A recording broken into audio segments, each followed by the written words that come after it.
Дорогие друзья, я вас всех приветствую на канале Международного клуба народного единства. Dear Сегодня у friends, нас I want to очень greet you важный today on гость. the Это Джим channel of the Джатрас. People's Это Unity человек, который Club. We работал want to долгое welcome время Mr.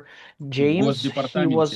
Тот человек, He который was working занимался in the State Россией. Department. He И, was честно working with говоря, он USSR выглядит in как Russia. настоящий русский. Джим, я вас James приветствую. Jatras, and he looks like a real Russian. So we want to welcome him on the podcast. Welcome, Jim. Welcome. Thank you very, very much. I appreciate the opportunity. Джим, спасибо большое, что Thank сегодня вы you с very нами. much Для that нас очень today важно you're with знать, us.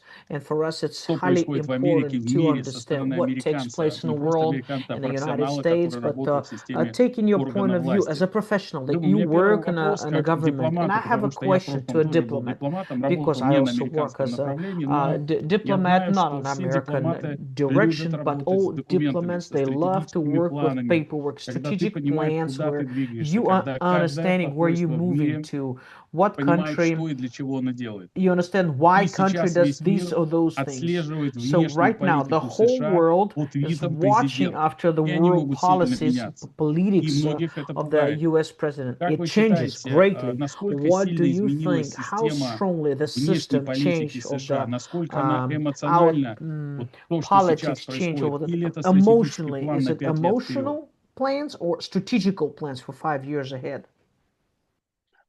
I think, to tell the truth, there hasn't been that much change in American policy, that Mr. Trump has introduced an element of what we might call impulsiveness or volitionalism into American policy. But what we mostly see is the continuity of American policy that emerged at the end of the Cold War with the Soviet Union, when the United States determined that it would be the only dominant power in the entire globe, and that all other powers, notably Russia and China, would have to submit to America's will. That has not changed at all. It's just been repackaged a little differently because of Mr. Trump's rather unusual personality.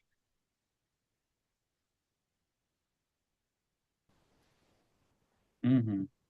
А внешняя Okay, политика сейчас but the США, policies которая for в the какой-то степени external враждебна policies даже as своим a союзникам. Ну, в more or качестве less примера, like a behaves например, like an Катар, enemy который to the считал, что они самый близкий partners друг США, подарили that Трампу большой красивый самолет, uh, макет которого у него one of the стоял на countries they столе в gave to Белом the доме. plane to Потом Mr. неожиданно Trump получили that was on ракетный удар his от table, Израиля. and then they И они received обиделись the на США, Israel потому что их даже strike, and не they were upset предупредили. at the United States because, Мы видим, что what was the Дания, behavior? We которая see that больше всех Denmark that относительно их вооруженных сил more or отправляла less вооружение на were Украину, sending свои weapons more последние than самолеты anybody else, probably we F-16, could say, to сейчас Ukraine. является той страной, у Now которой it's the могут забрать часть country that территории is under Гренландии. attack, that is one И of the отношение territories of Трампа к Greenland is under союзникам attack. в So the какой-то way степени Trump's изменилось. Раньше Америка treats так не поступала. Она the говорила, это мои partners союзники, а is это мои strong. враги. The И America used to сейчас say, this is my получается partners, быть this is my некой enemies, these are силой, my такой enemies. как So Израиль, this kind of вернее, такой strength, силой, как or Китай или Россия, China выгоднее, or Russia, чем быть it's союзником profitable. США. Или это иллюзия, Is и it a Трамп profitable to действительно be a partner to the United States? играет в Is какой-то it an степени. illusion? Насколько Or то, Trump что plays some kind of сейчас game? происходит вокруг Гренландии, What реально? happens around Greenland and others? What would you comment on that?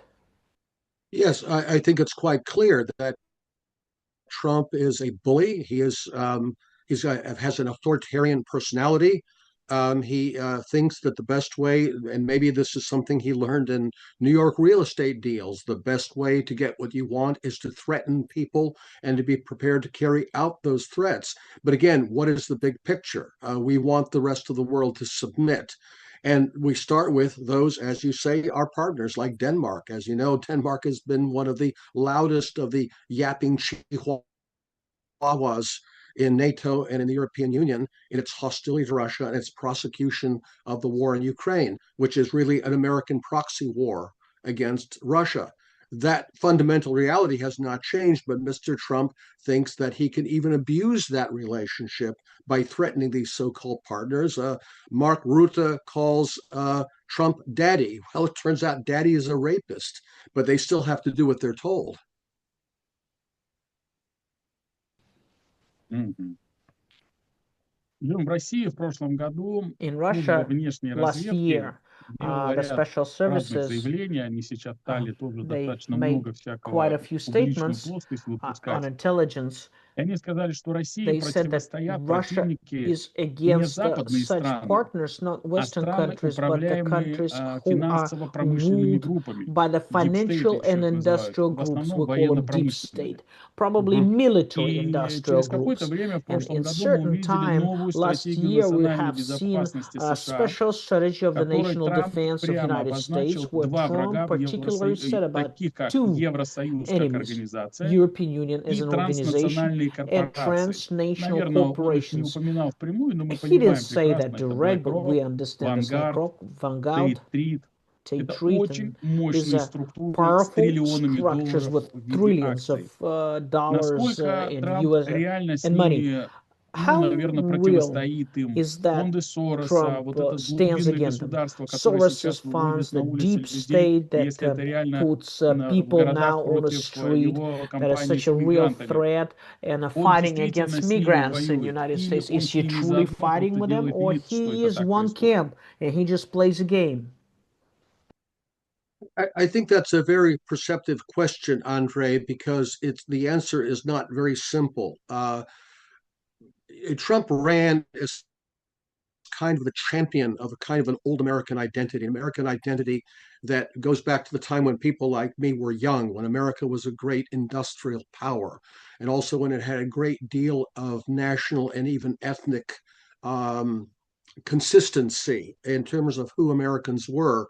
That has been lost over the subsequent decades, that we've gone from an industrial economy to a service economy and now to a financialized economy where what really matters isn't the production sector at all, or even the human sector in terms of services, but how much phony assets can be distributed around the world through our financial system. And that's what really controls our government to a very great extent. As far as these transnational corporate interests, yes, they're still very much in charge. Trump may have sort of positioned himself as someone hostile to these interests, but it's quite clear he is really their servant. Although he tries to position himself, package himself to the American people, to the Narod, as some kind of a great American champion. So he can use this almost a form of propaganda to further the interests of this globalist elite while he pretends to be their enemy. As far as the European Union goes, yes, of course, we have leaders like Starmer and Merz and Macron who are hostile to their own countries, their own people, their own traditions, who are importing hordes of migrants into their country, destroying their country. And Trump properly criticizes this, but this is only because he would rather have European leaders that are more effective satellites to the United States and do what they're told with more effectiveness than the current crop of idiots that we have there now. So, this is very similar, you might say, to the way when Mr. Gorbachev came into power in the Soviet Union, they replaced all the little Brezhnevs in Eastern Europe with little reform communist Gorbachevs. So I think Trump would like to replace European leaders with more like people like Viktor Orban than the kind of people we have there now. But that doesn't change the underlying dynamic that the United States is primarily a financial power that wants to impose its will on the rest of the world. And that means Russia must be defeated, China must be defeated. We don't really have the material base for that, though. And that's the dilemma he finds himself in. Вы перешли в хорошую плоскость, связанную с финансовым It's противостоянием. truly, you И speak я truth напомню about the тезисы, которые в financial основном озвучивали war, лидеры в and рамках заседаний БРИКС. the leaders in BRICS have Задача номер announced один that the всех– это task is number создание one is to альтернативной create финансовой системы. alternative financial system. Мы не называем это We don't call антидолларом, it мы не говорим, что мы его anti-dollar. We хотим don't say that уничтожить, we're going to но мы destroy хотим America уйти от or зависимости. anything else. But we want to come И into сейчас Китай совместно independence с Россией where Russia and China China выстраивать, и со together are странами БРИКС building, and выстраивать with BRICS countries, альтернативную they're building систему. Мы смогли alternative test создать system. альтернативный платежный We сервис were не able SWIFT. to have alternative Мы уходим paying от доллара service. в We walking транзакциях away за from a нефть. USD Та же to Венесуэла transactions торговала в into юанях. oils, like Venezuela was Саудовская trading in Аравия yuans. впервые в истории стала Arabia, торговать в Saudi юанях и Arabia, в they национальной started валюте. trading in Россия продает за рубли. yuans and in Более rubles. того, и мы, и Китай More than that, выстраиваем систему us in China, небольших we're хранилищ building a золота, system of a которые small gold позволят привязывать reservoirs национальные where валюты к will золотому be запасу. standing И against the Россия и Китай national продвигают сейчас в standards and рамках МВФ, national чтобы treasury. золото стало в рамках So gold would документов become банков in the активом documents, номер один, banking documents, таким же, asset как number американский one, трежери. same as Для того, American чтобы treasury. банки могли For накапливать banks золото, to be но при able этом to они gain the gold, отдают, but at the same продают time, but американские they ценные sell бумаги. American Сейчас obligations, впервые в American истории papers. национальные банки Now, ниже the national 40% наличия долларов. it's more than И в этом 40% of отношении US мы видим, dollars, что one of the долларовая national масса banks. So начинает the возвращаться в США. dollar А Америка strength привыкла goes жить back за to the счет United печатного States. It станка, за goes счет back to продажи us. этих And активов за US границу и is увеличения своего used долга. to believing in the Он уже selling the, скоро будет, printing the наверное, dollar. 39 триллионов. And soon it would be, И мы the видим, debt would что be перед huge. Трампом две Even now it's задачи. crossing the board. С So одной Trump has стороны, ему нужно usually сохранить two доминирование tasks. доллара, He has to которому keep брошен вызов со the стороны России, dollar to be Китая, Индии, dominant Бразилии и других against стран. the challenge that А с другой Russia стороны, он made, объявляет China did. And мега-проекты, on все the other side, золотые. he says all Золотой gold купол, projects, a golden dome, золотой he флот, announces, a golden золотые fleet, ворота– это искусственный golden интеллект. gates. This is like Самая artificial красивая армия в мире intelligence. за 1,5 триллиона в год. Это больше, Most чем все beautiful army in the военные world, бюджеты мира. $1.4 trillion per Соответственно, у year. меня It's more вопрос, than вот как any вы military считаете, budget of any country. сможет ли So, Америка победить в can этой America, гонке? as you think, Гонке огромных трат, win и this с другой race? стороны, сохранение So своего many доминирования доллара. expenses, but keeping the dollar dominative. The answer to that question really depends on the behavior of Russia and China. As Andre pointed out, Russia and China are not doing this necessarily against the dollar to bring the dollar down, and that's where I think the responsible behavior, the cautious behavior of Beijing and Moscow may turn out to be a liability, because on the one hand they are proceeding very responsibly to say, well, we're building the alternative to the dollar to support a financial system that will support the industrial economies, the production economies of places like Russia and China. The alternative to that is the dollar-based economy, which is not production-based. We talk about gold in this, gold in that. As you know, there's no gold behind the dollar. The only thing behind the dollar is the perceived power geopolitically of the United States and the United States military. Even the petrodollar, which is the one real asset behind the dollar, still depends on the perception of American military dominance in the world. So Mr. Trump keeps trying to perpetuate that perception because that's the only thing the dollar stands on.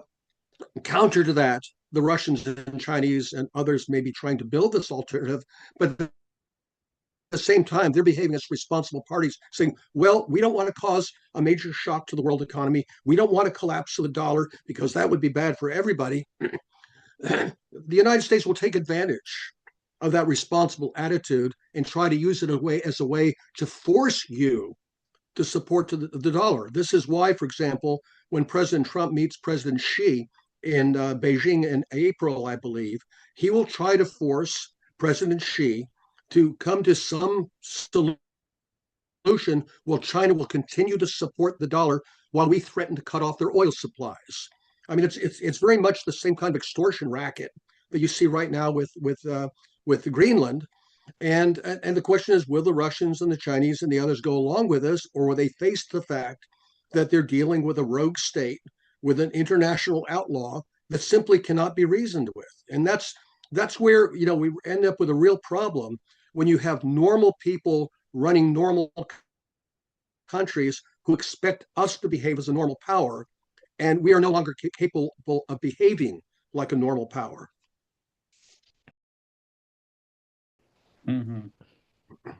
Джим, So, Белый дом, Jim, администрация the Белого White дома House, the administration of сейчас the White находится в House эйфории, now is in в euphoria about состоянии победы в Венесуэле. victory Теперь over им кажется, Venezuela, что они готовы and воевать со всем they миром. now are ready to fight the Трамп whole открыто world. заявляет, что Trump ему openly states международное that право не имеет значения, international только его law решение, has только no его significance. моральные Only ограничения могут his его в чем-то ограничить. moral statement Мы can видим, что limit Трамп him in идет doing вразрез something. Конституции But that's США, against the United States потому что он Constitution. без одобрения Because Сената провел without операцию в confirmation from the Венесуэле. Senate, he had Operation С юридической Venezuela. точки зрения And очень from the много legal point of вопросов view, к there's a тому lot of суду, который questions, a будет lot of над Мадуро, issues that we потому see что what will обвинения happen next, ему и because супруги Мадуро, bringing charges они against несостоятельны, Maduro они and wife, даже не, they они have не no нанесли ground. ущерба США, They, это не you know, доказано. they То, did что not им hurt United States. приписывают, не Whatever имеет they bring to плотных или them, таких that твердых doesn't have any доказательств.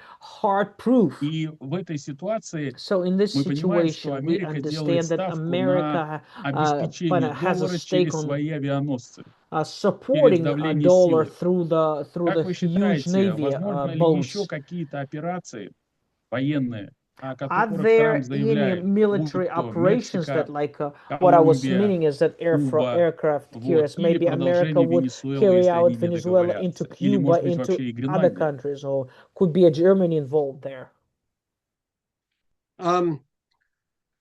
The United States and its allies, really our satellites, for decades have been talking about the rules-based international order.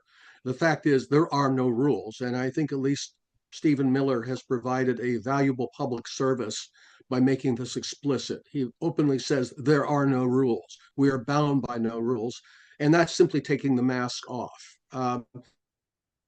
And in fact, it's sad to say, Andre, as an American and as a patriot, that even the US Constitution has not been in effect for a very long time, that we go through the motions, people refer to it, but the rule of law, even domestically, is breaking down visibly, and not just under the Trump administration, for a long time coming, well before Trump. And people just have to accept that fact, even though it's a very unpleasant fact that people don't want to accept. When Mr. Trump came into office, especially in Russia, there were a lot of people, and I think many people still hold this illusion today, that, well, this is a difference, a change in American policy, somebody maybe we can do some business with. I think that mask is coming off too. When you look at the recent response to the question that Trump answered, he was asked, will you kidnap President Putin the same way you kidnapped President Maduro? And he says, I don't think that's necessary yet. I mean, what kind of an answer is that? I mean, that's not, what are you talking about? That's insane. I don't have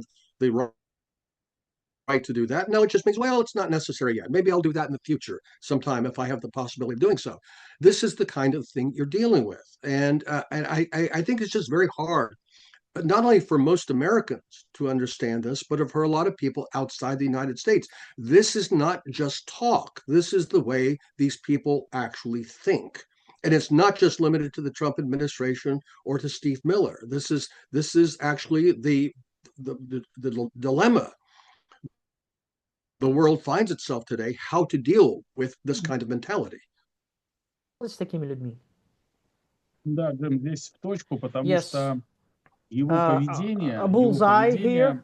His описала behavior, газета Daily Mail, or Daily Mail которая described сказала, his инсайдеры behavior, Белого says дома that the сказали, insiders, что the White House mentioned that генералы боятся Трампа, the боятся его generals are afraid импульсивности, of они Trump, его afraid of пытаются his отвлечь от Гренландии, him being потому что он impulsive, ведет себя trying как to take пятилетний his ребенок, то есть attention from эмоционально Greenland импульсивные because he какие-то behaves решения. like a 5-year-old И мы в kid, риторике taking, видим, что он making очень decisions часто on emotions. выступает, And наверное, his больше как rhetorics, we hear a lot of девелопер, things как like a строитель, developer, как a бизнесмен. builder, a Ну, construction всю guy, a жизнь он этим businessman. занимался, Oh, well, действительно, это he все did it all понятно. his life, that's so quite clear for us. Джим, знаете, But какой Jim, вопрос?